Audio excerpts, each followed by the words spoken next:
Okay, let's jump right into part 3 of this giant chicken coop. If you've missed part 1 or 2, there is a link for you down below. I'm going to be putting the finishing touches on this chicken coop so I can call it done, starting with the trim, which, to make my life easier, I pre-painted the siding before installing it, as well as pre-painted this trim before installing it. And you know what? Big high five to all you finished carpenters out there who do trim on a daily basis, because while this step is very easy, it was extremely time consuming. Although I didn't measure a lot of the times I would just hold my board up in place where I wanted it, mark where it needed to be cut, then go cut it, and then very quickly install it. And I try to change the look a little bit by adding thicker trim to all of the borders on the outside, and then making the trim thinner anywhere it went inside. Next, I moved up to those 2 side sliding windows and screened the inside. I used 1/2-inch hardware cloth for all of the screening so that if a predator can get up to it, they can't claw their way inside. To attach it, I used a staple gun. To make the coop look a little bit more tidy, I came back and filled in all of the nail holes, and then my mom came back and did all the touch-up paint. When I was building the coop, I left this side open intentionally so that I would have access to the inside of the coop to do some final details. But now that I had the access windows installed on the other side, I could now close up this final 4th side with the siding as well as the trim. And just a tip, if you're going to be piecemealing T111 siding together, make sure that your grooves line up. It's a small detail, but it's very noticeable even if they're just slightly off. Next was to cut a chicken door, which I made by making a series of plunge cuts with my circular saw.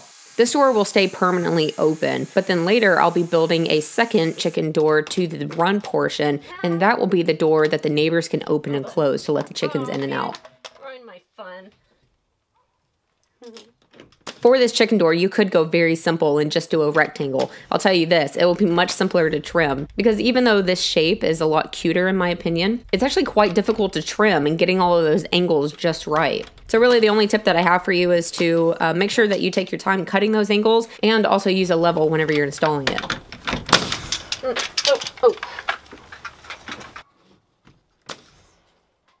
Alrighty, chicken door is now done. Now to build a ramp so that the chickens can access the door. I'm going really simple on the ramp. I cut 2 2x4s as the outside framing members, and then cut a few more pieces of 2x4s as the inside bracing. After sticking all of that together, I cut a sheet of plywood to skin the top of it. Then I grabbed some 1x material that was left over from all of the trim work, and then used that as steps of sorts so the chickens can have something to grip onto as they go up and down the ramp. I showed my mom how to use a miter saw. She's calling herself Miter Mama. I threw a quick coat of paint on that ramp so that it could be drying, and then I moved on to making a chicken door for the coop portion. This is a really simple door. It's essentially 2x4s that are stuck to the inside of the studs, as you see, and then I skinned it using some leftover T111 siding from the coop portion. I built a very simple wooden railing system that I attached on the back, and then you can see the door can now just slide up or down. And let me tell you, whenever I was building this, the inspectors were keeping their eye on me. Is it good enough for you? Does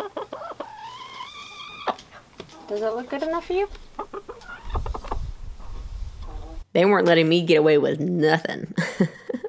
And I actually made a mistake installing this entire door. I didn't think that I would be trimming it out. So the trim is actually set forward from the studs. If I were doing it again, I would push the entire assembly back by 1/2 inch or 3/4 of an inch so that it would be exactly flush with those studs.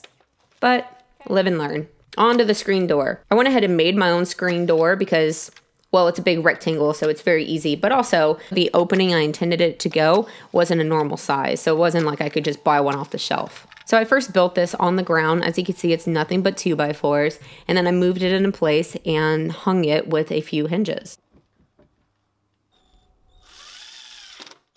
And the good thing about making your own door is that you can make it to a custom size.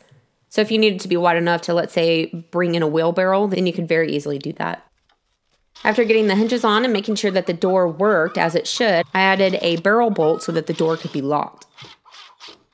With the door installed, I moved on to installing the ramp.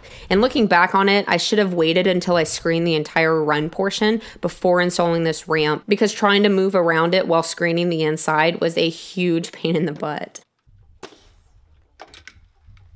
Okay. right, chickens, the coop is open. I mean, once I get all my tools out of there.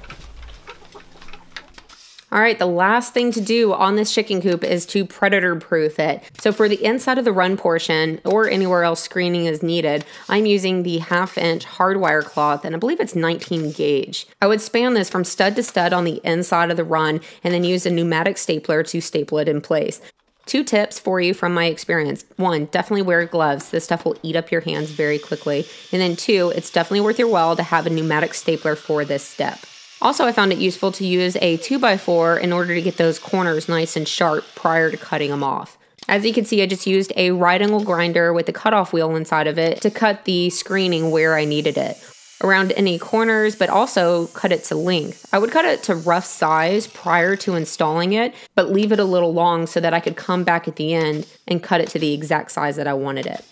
That takes care of the run portion. Now to take care of the perimeter to keep predators from digging under the coop. I'm once again using some hardwire cloth here, but this time in green. So once grass grows, it will be camouflaged. And the point of this is that if predators come up and try to dig under the coop, they're gonna go right up next to it, not 1.5 feet or 2 feet out from the coop and then dig. So they'll try to go up to the coop, dig down, meet the hardware cloth and not be able to. And yes, later my neighbors will come back and backfill up to this base plate so that you're not going to be able to see this hardware cloth. On the corners, I made sure to leave an overlap on both sides so that the corners are not unsecured. To join them, I would simply bend down one of the straight parts and fold it around the other to just grab a hold of it.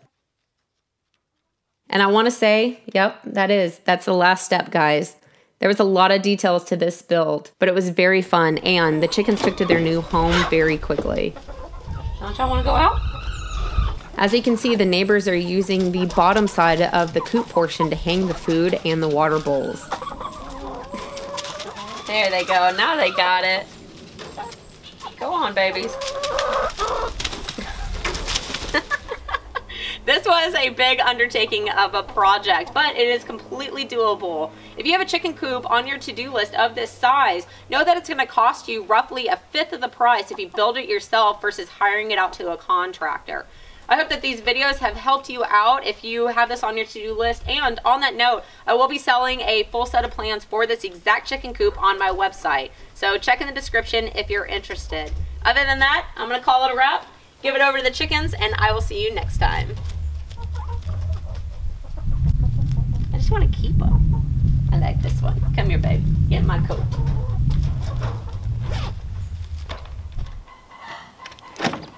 Oh!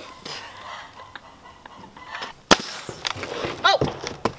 Goodness me. Someone appreciates it.